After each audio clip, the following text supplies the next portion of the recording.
देखो बेटा, इन अभी तक हमने क्या कर लिया है। अभी तक हम टॉपिक पढ़ रहे हैं reactions of haloalkane and haloarene. उसमें हमने मेनली हेलोएल्केन की रिएक्शन पढ़ी है। तो हमने तीन तरह की रिएक्शंस पढ़नी है, SN reaction and elimination and reaction with metal. तो एसएन की दो टाइप है, SN1 SN2। इसके करेक्टर्स हमने कर लिए हैं। अब हम आ गए हैं एलिमिनेशन रिएक्शन पे। एलिमिनेशन रिएक्शन किसकी? हेलोएल्केन की। किसकी रिएक्शन? हेलोएल्केन। हेलोएरीन्स की हम बाद में करेंगे। तो अब जो है हमारा एलिमिनेशन रिएक्शन करना है हमने हेलोएल्केन। तो हेलोएल्केन करने से पहले मैंने आपको +1 का एक टॉपिक रिवाइज करवाया था, बीटा एलिमिनेशन। अगर हम अल्कोहल को, ध्यान से देखो, अगर हम अल्कोहल को कंसंट्रेटेड H2SO4 से ट्रीट करते हैं तो इस केस में H और OH निकल जाता है, वाटर निकल गया, और इसका ये वाला बॉन्ड और ये वाला बॉन्ड आपस में जुड़ जाते हैं और डबल बॉन्ड बना लेते हैं। तो मैंने नीचे भी करके दिखाया। इसे हम बीटा एलिमिनेशन कहते हैं। क्यों कहते हैं? क्योंकि बीटा कार्बन से हाइड्रोजन गया। हमने देखना हाइड्रोजन कहाँ से गया, और इस रिएक्शन का एक और नाम है डिहाइड्रेशन। डी मतलब लॉस, हाइड्रेशन मतलब वाटर। अब इसी से मिलती जुलती हमने हेलोएल्केन की रिएक्शन करनी है जिसे भी हम बीटा एलिमिनेशन बोलते हैं। अब देखो यहाँ पे क्या होता है, ये है हमारा हेलोएल्केन RX, मतलब ये कार्बन कार्बन R और ये X हेलोएल्केन। इसकी रिएक्शन अगर मैं एल्कोहलिक KOH से कर दूं, ध्यान देना मैंने बोला एल्कोहलिक, अल्कोहल, अल्कोहल और KOH डाल दूं, तो एल्कोहलिक KOH क्या करता है, इसका H और इसका Cl निकाल देता है। मतलब यहाँ पे भी H बीटा से गया, यानी ये डीहाइड्रो हेलोजिनेशन रिएक्शन हो जाएगी। डीहाइड्रो मतलब डी मतलब लॉस, हाइड्रो का मतलब H का लॉस और हेलोजन का लॉस। तो हाइड्रोजन और हेलोजन लॉस हुआ तो डीहाइड्रो, और ये वाला बॉन्ड और ये वाला बॉन्ड जुड़ के आपस में डबल बॉन्ड बना लेता है इस तरीके से। एक्चुअल में ये रिएक्शन हुई कैसे? देखो, एक्चुअल में रिएक्शन इस तरीके से हुई। आपके पास हेलोएल्केन है, क्लोरोइथेन, उसमें हमने अल्कोहलिक KOH डाल दिया अल्कोहल के साथ। तो क्या होगा, अल्कोहलिक KOH KCl निकाल देता है बाहर, और इसका H और इसका OH बन के बाहर निकल जाते हैं वाटर की फॉर्म में। और जो ये CH2 ये CH2 है, ये इन बॉन्ड्स के साथ जोड़ लेता है, अपना 4 बॉन्ड पूरे करने हैं ना, तो ये इस तरह से डबल बॉन्ड बना लेता है, और ये है हमारा लर्निंग एड। तो ये हमने पिछली क्लास में भी कर लिया था, तो अभी मैंने इसको थोड़ा जल्दी बता दिया। तो ये थी हमारी एलिमिनेशन रिएक्शन। अब इसमें से रिलेटेड कुछ चीजें हैं जो बहुत इंपॉर्टेंट है, जिसको मैंने लिखा है यहाँ पे, कीप इन माइंड। क्या चीज है जरा समझिए ध्यान से, क्या है ये चीजें जो हमें ध्यान रखनी है, वेरी वेरी इंपॉर्टेंट। क्या है? देखो, नोट 1, अगर मैं क्लोरोइथेन की रिएक्शन एक्वस KOH से कर दूं, ध्यान देना मैंने बोला एक्वस, अगर मैं क्लोरोइथेन की रिएक्शन एक्वस से कर दूं, वहां पे देखो किस क्या लिया था मैंने, एल्कोहलिक। एल्कोहलिक में रिजल्ट अलग आता है, एल्कोहलिक का रिजल्ट जो है वो हमारा अलग होता है, और एक्वस अलग चीज है। एक्वस मतलब पानी में डाल दिया। तो जब आप इसको पानी में डालोगे तो K और OH टूट के अलग निकल जाएगा। अब KCl निकाल देगा और OH इसकी जगह पे आ जाएगा, यानी सब्स्टिट्यूशन रिएक्शन हो जाएगी। अगर आप अल्कोहलिक KOH को पानी में डाल के करते हो, अपना ये KOH को एक्वस कर देते हो, तो KOH टूट जाता है, KCl निकल जाएगा और OH आ जाएगा इसकी जगह, यानी ये सब्स्टिट्यूशन रिएक्शन हो गई, न्यूक्लियोफिलिक सब्स्टिट्यूशन रिएक्शन। बट अगर आप ये सेम रिएक्शन में एक्वस की जगह अल्कोहलिक KOH ले लो, ये रहा अल्कोहलिक KOH, ऐसे लिखते हैं। अल्कोहल का मतलब होता है ROH, और KOH आपका KOH रहेगा। अब आपने अल्कोहलिक KOH लिया है, मतलब KOH को अल्कोहल में डाल दिया, तो अब KOH के तो आयंस बनेंगे नहीं, बट जो अल्कोहल है ना, उसका आयनिक फॉर्म इस तरीके से होता है जो मैंने यहाँ पे दिखाया, देखो ध्यान से, ये है।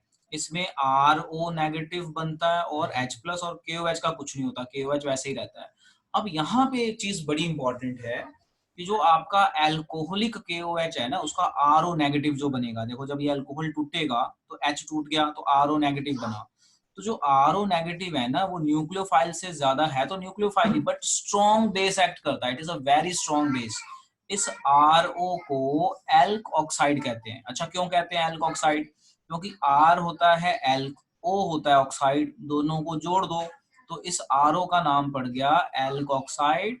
और जो हमारा एल्क ऑक्साइड है, ये स्ट्रॉन्ग बेस है, न्यूक्लियोफाइल तो है ही बट ये स्ट्रॉन्ग बेस है। अब जो बेस होते हैं ना, वो H लॉस करवाते हैं। तो अब देखो यहाँ पे क्या हुआ, जब आपने अल्कोहलिक KOH लिया तो alcoholic KOH is a strong base, तो स्ट्रॉन्ग बेस एसिड लॉस करवाएगा, H लॉस करवा दिया। H लॉस करवा दिया तो एसिड लॉस हो गया ना, क्योंकि बेस की कैटेगरी है, वो अपने आप को न्यूट्रल करेगा। और न्यूक्लियोफाइल का होता है वो सब्स्टिट्यूशन करेगा। तो यहाँ पे न्यूक्लियोफाइल एक्ट करता है OH, तो सब्स्टिट्यूशन हो जाती है। बट यहाँ पे ये nucleophile as well as base है, बट ये न्यूक्लियोफाइल कम स्ट्रॉन्ग है, स्ट्रॉन्ग बेस ज्यादा है। स्ट्रॉन्ग बेस होने के कारण वो एसिड लॉस करा देता है और एलिमिनेशन हो जाती है और हमें डबल बॉन्ड मिलता है। मैं इसके ऊपर क्वेश्चन भी आपको करवाऊंगा थोड़ी देर के बाद, आप जरा इसे नोट कीजिए, नोट करके डन बोलिए मुझे। अब जब हम आगे चलेंगे तो अब हमारे पास देखो अगला टॉपिक क्या है, एक क्वेश्चन की फॉर्म। अगला टॉपिक क्या है, क्वेश्चन समझो। मेरे पेपर में ना ऐसे क्वेश्चन आ सकता है, कंप्लीट द रिएक्शन। मान लो ये आ गया, इसमें दे दिया CH3 CH2 Cl और एल्कोहलिक KOH डाल दिया। तो अब बच्चे क्या करते हैं, यहाँ पे ना OH लिखाते हैं गलती से, ये ध्यान रखना है एल्कोहलिक। यही चीज मैंने बोली है, कीप इन माइंड कि एक्वस लिखा है या एल्कोहलिक लिखा है। एल्कोहलिक लिखा है तो डबल बॉन्ड बनता है, एक्वस लिखा है तो OH आ जाता है। तो अब आप देखो यहाँ पे ध्यान से, तो पहले क्वेश्चन में एल्कोहलिक KOH है, तो एल्कोहलिक KOH क्या करेगा, इसका H और Cl हटा देगा, डबल बॉन्ड फॉर्मेशन करेगा और इस रिएक्शन को हम बोलेंगे एलिमिनेशन रिएक्शन। इसी तरह से अगर हम एक्वस स्टेबल बनाते हैं सेम रिएक्शन में, तो यहाँ पे आपकी सब्स्टिट्यूशन हो जाएगी, OH नेगेटिव Cl को हटा देगा और ये आपका बनाएगा। तो इसे नोट कर लो। सर एक मिनट पिछली स्लाइड दिखाना। इसकी हेडिंग डाल सकते हो, एक मिनट बेटा, इसकी हेडिंग डाल सकते हो कंप्लीट रिएक्शन। इस तरह से आप हेडिंग डाल सकते हो, कंप्लीट फॉलोइंग रिएक्शन। लो बेटा स्लाइड देखो पिछली। नाउ सी, अब हमने एक रिएक्शन देख ली, अब हम अपनी डिस्कशन को और आगे ले चलते हैं जो बहुत ही इंपॉर्टेंट है। इस डिस्कशन में यहाँ से हमने सिर्फ एक टॉपिक करना है, इस टॉपिक का नाम है सैटिज़ेफ रूल। अब ये सैटिज़ेफ रूल क्या है, अब इसको समझिए, बहुत बहुत इंपॉर्टेंट है सैटिज़ेफ रूल। पहले मैं रूल बताता हूँ क्या है, आप लोग इसे अपनी कॉपी में भी लिखिए। पहले आपको रूल बताऊंगा, फिर मैं इसकी रिएक्शंस करके बताऊंगा कि ये कैसे हो रहा है, just try to understand. Saytzeff rule कहता है कि जब आप डीहाइड्रोहेलोजिनेशन करते हो, यानी जो आप पीछे हम बीटा एलिमिनेशन करके आए हैं, तो वो डीहाइड्रोहेलोजिनेशन है। सैटिज़ेफ रूल कहता है कि in dehydrohalogenation reaction the preferred product is that alkene. Alkene मतलब डबल बॉन्ड। जब भी आप एलिमिनेशन करेंगे तो जो डबल बॉन्ड बनेगा वो वाला डबल बॉन्ड होगा जो एल्कीन होगा, which has greater number of alkyl group. Alkyl group का मतलब होता है R group attach to the doubly bonded carbon atom. तो जितना मैंने ये हाईलाइट किया हुआ है ना, यही एक रूल है, इसको आप लिख लीजिए। एक बार मैं इसे दोबारा बताता हूँ, फिर मैं इसके रिएक्शन समझाऊंगा, फिर आपको बहुत अच्छे से समझ में आ जाएगा। देखो, सैटिज़ेफ रूल कहता है कि जब भी हम डीहाइड्रोहेलोजिनेशन करेंगे, यानी जो यहाँ पे लिखा है ना उसको मैंने फ्लो चार्ट की फॉर्म में लिख दिया ताकि आप याद कर पाए। Satiza's rule states that during dehydrohalogenation reaction, the alkene formed, the preferred alkene is that alkene which has more R groups because it is stable. ऐसा क्यों होता है? Because it is more stable to doubly bonded carbon atom. तो फिर से सुनिए, सैटिज़ेफ rule कहता है कि जब डीहाइड्रोहेलोजिनेशन होगी तो वो एल्कीन बनता है जहां पे आर ग्रुप ज्यादा हो attach to doubly bonded carbon atom. R group ज्यादा हो attach to doubly bonded carbon atom. अब मैं इसे एक रिएक्शन के थ्रू समझाऊंगा ना बेटा, बहुत अच्छे से समझ में आएगा। ये थ्योरी आप लिख लेना थोड़ी देर बाद, अभी दोबारा लिखवाऊंगा। अब देखो मैं इसे एक रिएक्शन के थ्रू समझाता हूँ, समझिए जरा ध्यान से। मैंने यहाँ पे एक ऐसा रिएक्टेंट लिया जो हेलो एल्केन है। अब आप ध्यान से देखो ये हेलो एल्केन की क्या खासियत है। इस हेलो एल्केन में मैंने कॉर्नर पे Cl नहीं लगाया, मैंने कॉर्नर को छोड़ के साथ वाले कार्बन पे Cl लगाया और मैंने डाल दिया एल्कोहलिक KOH। ध्यान से सुनना मैं क्या कह रहा हूँ, मैंने डाल दिया एल्कोहलिक KOH। जब मैंने एल्कोहलिक KOH डाला तो अब यहाँ पे दो ऑप्शन है, ये Cl तो निकलेगा निकलेगा, ये वाला H निकले या ये वाला H निकले। अब दो ऑप्शन हो गई ना। तो सैटिज़ेफ रूल कहता है कि जब ऐसी सिचुएशन आ जाए, अगर आपके पास दो से ज्यादा कार्बन हो, दो कार्बन हो फिर तो दिक्कत ही नहीं है, डबल बॉन्ड बन जाएगा, इथीन बन जाएगा। बट दो से ज्यादा हो तो आपने देखना है वो एल्कीन बने जहां पे आर ग्रुप ज्यादा हो। तो देखो मैं सारे फैक्टर बताता हूँ। पहला फैक्टर, फैक्टर 1, अगर ये वाला H निकलता है, Cl तो निकलना ही है, ये वाला H निकला तो डबल बॉन्ड यहाँ पे आएगा। तो ये इस तरीके से बना। तो अगर डबल बॉन्ड यहाँ पे आया तो यहाँ पे एक ही आर ग्रुप बनता है। आप देखो ध्यान से, एक ही आर ग्रुप बना, just one R group, one R group is there. But अगर ये वाला H निकल जाए तो डबल बॉन्ड यहाँ आएगा इस कार्बन के बीच में। ये तो Cl तो निकलना ही निकलना है, तो Cl के साथ H कौन सा निकलेगा, ये Cl तो कॉमन है जो निकलना ही निकलना है। अब ऑप्शन थी ये वाला H निकले या ये वाला निकलेगा तो यहाँ पे डबल बॉन्ड आएगा। और अगर थर्ड कार्बन वाला H निकलता है तो डबल बॉन्ड बीच में आएगा। तो डबल बॉन्ड के बीच में आने से क्या फायदा होगा, कि बीच में आने से इधर भी आर ग्रुप बन गया, इधर भी आर ग्रुप बन गया, यानी यहाँ पे एक आर ग्रुप बन रहा था, यहाँ पे देयर आर 2 आर ग्रुप्स। तो लॉ यही कहता है कि जिसमें ज्यादा आर ग्रुप बनेंगे डबल बॉन्ड के कार्बन पे, वो ज्यादा स्टेबल होगा और वो ज्यादा परसेंट में बनता है। तो जब भी हमने रिएक्शन दिखानी है तो हम कभी भी ना माइनर प्रोडक्ट नहीं दिखाते, हम हमेशा मेजर प्रोडक्ट दिखाते हैं, 80 वाला। तो यही दिखाना है, आपने याद रखना है कि जब भी आपको कहीं भी अल्कोहलिक KOH मिलेगा तो सैटिस्फाइड रूल के हिसाब से हमने मेजर वाला प्रोडक्ट दिखाना होता है अगर 2 कार्बन से ज्यादा है। अगर एक कार्बन था, मान लो 2 ही कार्बन होते, जैसे हमने पीछे पढ़ा 2 कार्बन, तो बीच में कहीं भी दिखा दो। मैं जैसे अब यहाँ पे आपको अगर रिएक्शन लिख के बताऊं एक फॉर्मेट में, जरा समझो ध्यान से। अगर ये चीज ऐसे होती, CH HCl अब यहाँ पे तो कार्बन के पास ऑप्शन ही नहीं है, ये Cl है, ये H है। अगर आप अल्कोहलिक KOH डालोगे तो यहाँ पे तो सीधा ही सीधा हमें क्लियर हो रहा है कि ये वाला H निकलेगा और ये वाला Cl निकल जाएगा। तो अगर ये निकल गया तो हमें obviously CH2 double bond CH2 मिलेगा, क्योंकि कोई और ऑप्शन ही नहीं है। बट इसको और इसको कंपेयर करोगे, अगर आप इसको ऊपर वाले को कंपेयर करोगे तो फर्क है। क्या फर्क है? यहाँ पे कार्बन 2 से ज्यादा है, तो जब 2 से ज्यादा कार्बन हो और हेलोजन कॉर्नर पे ना हो तो हमारे पास 2 ऑप्शन होती है, तो यहाँ पे लगता है सैटिस्फाइड रूल, फिर लगेगा सैटिस्फाइड रूल। आप मान लीजिए अनसिमेट्रिकल टाइप हो गया। तो सैटिस्फाइड रूल कहता है कि जब भी आपने डीहाइड्रो हेलोजिनेशन करनी है तो आपने ध्यान रखना है वो एल्कीन बनेगी जिसके पास आर ग्रुप ज्यादा हो attach to doubly bonded carbon.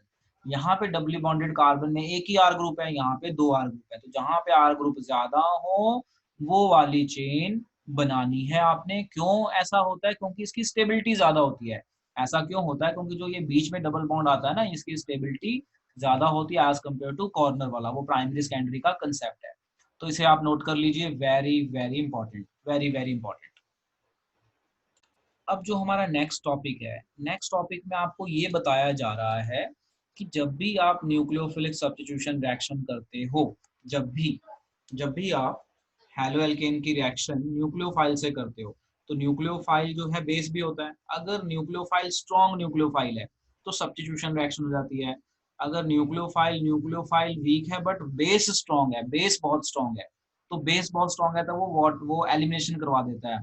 तो एलिमिनेशन हो गया और सब्स्टिट्यूशन, यानी जब भी हम हैलो एल्केन की रिएक्शन अपना न्यूक्लियोफाइल से करते हैं या बेस से करते हैं तो 2 चीजें होने की आशंका रहती है, एलिमिनेशन या सब्स्टिट्यूशन। अब जो हमारी सब्स्टिट्यूशन है उसमें भी 2 तरह की, SN1 SN2, और एलिमिनेशन में भी हमने देख लिया कैसे होगा। तो एलिमिनेशन कब होगी? जब आपका बेस काफी स्ट्रांग होगा तो एलिमिनेशन हो जाएगी। फिर सब्स्टिट्यूशन कब होगी? जब आपका न्यूक्लियोफाइल स्ट्रांग होगा। तो हमने यहाँ पे एक लाइन बना दी, एलिमिनेशन वर्सेस सब्स्टिट्यूशन रिएक्शन। मतलब हम जब भी किसी हैलो एल्केन की रिएक्शन, इसमें नोट कुछ नहीं करना, सिर्फ इसको समझो, जब भी हम किसी हैलो एल्केन की रिएक्शन किसी न्यूक्लियोफाइल से करेंगे तो न्यूक्लियोफाइल जो है ना बेस भी होता है साथ में। तो अगर न्यूक्लियोफाइल स्ट्रॉन्ग न्यूक्लियोफाइल है तो वो सब्स्टिट्यूशन कर लेगा, यानी हटा देगा, डिस्प्लेसमेंट कर देगा, डिस्प्लेसमेंट रिएक्शन। बट अगर न्यूक्लियोफाइल वीक है बट बेस स्ट्रॉन्ग एक्ट कर रहा है वो न्यूक्लियोफाइल, तो वो एसिड लॉस करवा के एलिमिनेशन कर देगा। अब देखो मैं यहाँ पे थ्योरी पढ़ रहा हूँ, बड़ी इंटरेस्टिंग सी है, just keep in mind. A chemical reaction is the result of competition, यानी हम जब भी कोई केमिकल रिएक्शन करते हैं तो उसमें कंपटीशन होता है। क्या कंपटीशन है? कंपटीशन ये है, मैं एलिमिनेशन करूं या सब्स्टिट्यूशन करूं, एलिमिनेशन करूं या सब्स्टिट्यूशन करूं, ये कंपटीशन है। It is the race that is won by the fastest runner, तो इसमें कौन जीतता है? जो जल्दी हो जाए या जो स्ट्रॉन्ग है। A collection of molecules tend to do by large by and large what is the easiest for them, यानी इसमें वो मेथड फॉलो करता है जो उसके लिए इजी होगा। जैसे वो हैवी पार्टिकल है तो हैवी न्यूक्लियोफाइल है तो वो सब्स्टिट्यूशन कर ले, अपना ही कर लेगा। हैवी है न्यूक्लियोफाइल तो वो आपका सब्स्टिट्यूशन नहीं करेगा, एलिमिनेशन करा लेगा। और आपका अगर वो मान लो न्यूक्लियोफाइल स्ट्रॉन्ग है ना, और तो वो क्या कर कर लेगा, उसका सब्स्टिट्यूशन कर देगा। तो एलिमिनेशन और सब्स्टिट्यूशन, इसमें कंफ्यूजन भी हो जाती है करते हुए, इस चीज को ध्यान रखना। तो उसी चीज को बता रहा है यहाँ पे। An alkyl halide with alpha hydrogen atom when reacted with base और अ न्यूक्लियोफाइल, ठीक है जी, बेस या न्यूक्लियोफाइल हैज 2 ऑप्शंस या 2 रूट, या तो सब्स्टिट्यूशन करे SN1 SN2 या फिर एलिमिनेशन करे। 2 रूट है, सब्स्टिट्यूशन, सब्स्टिट्यूशन में SN या SN2 के हिसाब से, या elimination. Which route will be taken up depend on the nature of alkyl halide. अब वो नेचर ऑफ एल्काइल हैलाइड पे डिपेंड कर रहा है, स्ट्रेंथ पे डिपेंड कर रहा है, साइज पे डिपेंड कर रहा है of base and nucleophile and the reaction conditions. तो ये कुछ कंडीशंस हैं जिसपे आपकी एलिमिनेशन या सब्स्टिट्यूशन डिपेंड करेगी। मतलब हम यहाँ पे ये बताना चाहते हैं कि जब भी हम न्यूक्लियोफाइल की रिएक्शन करेंगे आरएक्स के साथ, हेलोएल्केन के साथ, तो उसके पास दो ऑप्शन है, एलिमिनेशन या सब्स्टिट्यूशन। अब वो क्या करेगा जो उसको इजी लगेगा, प्राइमरी है, सेकेंडरी है, कंडीशंस क्या है, अल्कोहलिक केओएच डाला है, एक्वस केओएच डाला है, तो ये कंडीशंस हो गई ना। स्ट्रॉन्ग न्यूक्लियोफाइल है, वीक न्यूक्लियोफाइल है, या जो आपने हेलोएल्केन डाला है वो प्राइमरी है, सेकेंडरी है, टर्शरी है। तो ये सारी कंडीशंस में डिपेंड करता है, तो उस कंडीशन में जो उसको इजी लगेगा वो कर लेगा। अब देखो वो क्या बता रहा है condition, Thus, a bulkier nucleophile होता है जो काफी हैवी होता है, will prefer to act as base। जो बड़ा न्यूक्लियोफाइल है जिसके पास R ग्रुप होगा will prefer to act as base, जैसे alcoholic KOH, and abstracts the proton, मतलब एसिड लॉस करवा देगा, rather than to approach as tetravalent carbon, मतलब सब्स्टिट्यूशन ना करके एलिमिनेशन करा देगा उस केस में, because of static reasons and vice versa. और उसका अगर वीक होगा तो उल्टा हो जाएगा, है ना। जैसे बल्कियर न्यूक्लियोफाइल की जगह वो लेस बल्कियर है तो उसका उल्टा हो सकता है। Similarly primary alkyl halide will prefer SN2 reaction. तो ये तो हम पढ़ ही चुके हैं कि प्राइमरी में SN2 होगा और आपका जो टर्शरी है उसमें SN1 होगा, तो ये हम सारा पढ़ चुके हैं। अब एक मैं इमेज दिखाता हूँ जो इसी को रिलेट करती है, इसको समझने में हेल्प करेगी। अब आप देखो इस इमेज को ध्यान से। इस इमेज में ये है आपका हेलोएल्केन, ध्यान से देखो, ये है हेलोएल्केन और ये कार्बन के साथ कार्बन जुड़े हुए और ये हाइड्रोजन। तो हेलोएल्केन जिस कार्बन से जुड़ा है उसके पास एक हाइड्रोजन, यानी ये सेकेंडरी है। ये कौन सा ग्रुप है, सेकेंडरी। इसको देखो ध्यान से, ये है आपका हेलोजन जिसके साथ आपका ये जुड़ा हुआ है, बिल्कुल सेम सिचुएशन है, तो ये भी आपका सेकेंडरी, ये भी आपका क्या बोल सकते हो, सेकेंडरी हेलोएल्केन है। अब देखो जरा न्यूक्लियोफाइल को, आप अगर यहाँ पे ध्यान से देखें तो यहाँ पे जो ये वाला हमारा मॉलिक्यूल है ना साथ में जो इसके न्यूक्लियोफाइल, ये आर नेगेटिव जैसा ही तो है। अगर आप ध्यान से देखो इट इज आर नेगेटिव, और इसे आप ध्यान से देखो तो ये भी आर नेगेटिव है, ये भी आपका आर नेगेटिव है। बट फर्क क्या है, यहाँ पे जो आर ग्रुप है ना ये बल्कि है, बड़ा है, यानी टर्शरी की फॉर्म में है, यानी ये टर्शरी है, बल्कि, यानी ये बेस एक्ट करेगा, it will behave as strong base. तो जो स्ट्रॉन्ग बेस है ना वो H निकाल लेगा, क्योंकि ये स्ट्रॉन्ग बेस करेगा तो एसिड बना देगा और इसको डबल बॉन्ड में चेंज कर देगा, यानी एलिमिनेशन कर देगा। बट अगर आपका न्यूक्लियोफाइल छोटा है तो वो सब्स्टिट्यूशन करेगा, छोटा न्यूक्लियोफाइल है तो सब्स्टिट्यूशन करेगा। अब आपको समझ में आ गई बात। ये कंडीशन, एक कंडीशन की यहाँ पे डिस्कशन हो रही है, मतलब आप जब भी न्यूक्लियोफाइल से हेलोएल्केन को रिएक्ट करते हो तो आपके पास दो ऑप्शन है, एलिमिनेशन करूं या सब्स्टिट्यूशन करूं। तो उसमें से एक कंडीशन बताई हुई है, वैसे ये एक कंडीशन बताई है कि अगर आपका न्यूक्लियोफाइल हैवी न्यूक्लियोफाइल है, बल्कि न्यूक्लियोफाइल है, यानी RO बल्कि, यहाँ पे मैं लिख सकता हूँ बल्कि। तो बल्कि है तो अब ये आप सब्स्टिट्यूशन कर ही नहीं पाएगा क्योंकि बड़ा है, तो सब्स्टिट्यूशन नहीं करेगा तो ये एसिड निकाल लेगा, इसका H निकाल लेगा। देखो एरोस देखो, H निकाल लेगा, तो H निकाल लिया तो यहाँ डबल बॉन्ड बन जाएगा, देखो ये बॉन्ड यहाँ से यहाँ शिफ्ट हो जाएगा, डबल बॉन्ड, डबल बच्चे बॉन्ड पीछे से इसकी बनते हैं एलिमिनेशन, यानी यहाँ पे एल्कीन बनेगी। आवाज जा रही है साथ यहाँ पे क्या होगा, यहाँ पे आपका आर ग्रुप बल्कि नहीं है, तो बल्कि नहीं है तो ये स्ट्रॉन्ग न्यूक्लियोफाइल है, न्यूक्लियोफाइल है तो ये सब्स्टिट्यूशन कर देगा, हटा देगा एक ग्रुप को और उसकी जगह पे ये खुद आ जाएगा, इस ब्रोमीन की जगह पे खुद आ जाएगा और आपका यहाँ पे हो जाएगा सब्स्टिट्यूशन।